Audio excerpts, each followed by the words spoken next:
di ba sa skirt, yung skirt, back zipper, meron tayong allowance. So, i-marking natin yung ating allowance sa zipper. Di ba ganyan?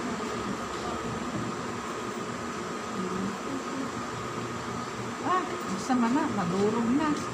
Ito mo, no?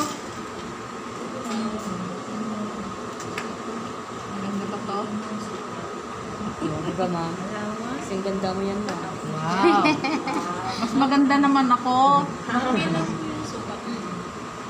1 1/4 sa totoong buhay. Sa peke po. Walang peke. Kailangan 1 1/4. Oo. Tapos, di ba, magti-trace tayo. Parang gano'n sa pattern, tinitrace. Yan, naka-trace na. Yun din ang gagawin natin, ha? And then, meron tayong zipper marking. Ano ang zipper marking nyo? 7. Yan, kunyari ito yung 7. So, sabi sa, wait lang. Are you, ano na ba yan? Ready na? Yes, ready na. Sige. Sino natin, pakapunod. Okay, ito na ha. Game na. Yes, ma'am. First step ay tatahiin yung zipper break. Ito yung zipper. Ito yung zipper break. Tapos sa ibaba niya ay slit. Tama? Yes, ma'am. Okay. So, itong zipper break ay itatahi. Yan. Tahi. Siyempre, backing para hindi matastas. And then, ayan.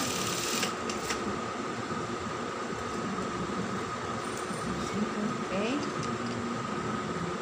Next, i-spread natin yung kanyang allowance. Yan, kunyari na-plancha na. Ang aking kamay ay mainit pa sa plancha, oh. Yan, eto na yung ating right side. Kunyari, na-plancha na, ha. Kunyari lang. Okay. Mamarkingan natin yung opening and hanggang dito, oh, hanggang dito. Yan. Insert natin ngayon ang zipper. Yung sa kabila, sa right side ay 1/2 inch ang kanyang lapad. 1/2 inch. Magmula doon sa ipin, ayan o, ipin, 1/2 inch. At kailangan natatakpan ang zipper.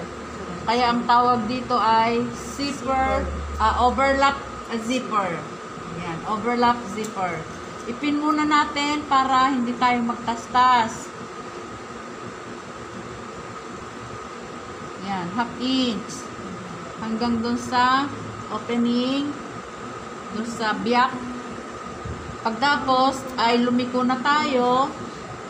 Dito naman sa kabila, left side ay sagad lang, 1/8 lang, ganyan. 1/8 lamang, ganyan. Pero, para hindi tayo matusok ng pin, i-basting muna natin. Ha? Yan. Basting lang, running stitch.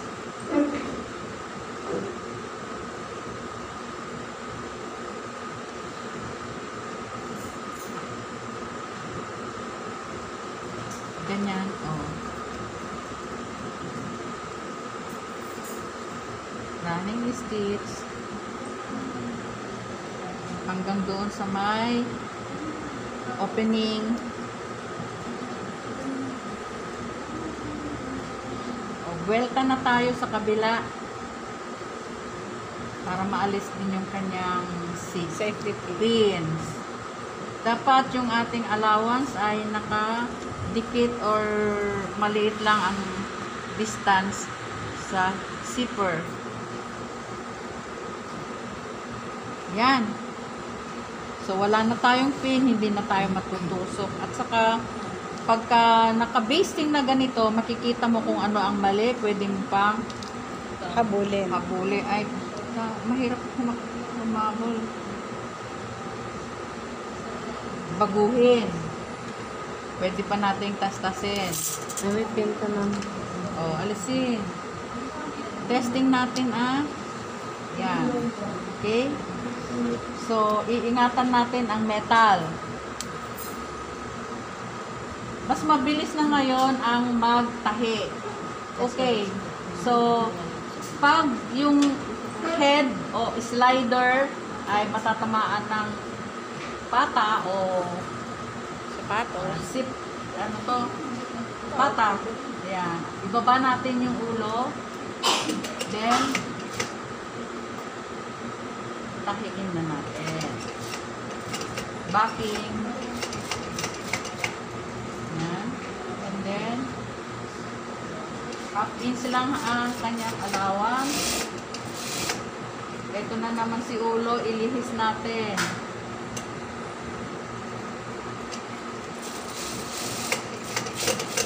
Opening, ito yung opening. Doon tayo liliko sa may opening. 1/8 below the opening. Yan. Tapos, kamay-kamay lang kasi sayang baka maputol yung ating karayon.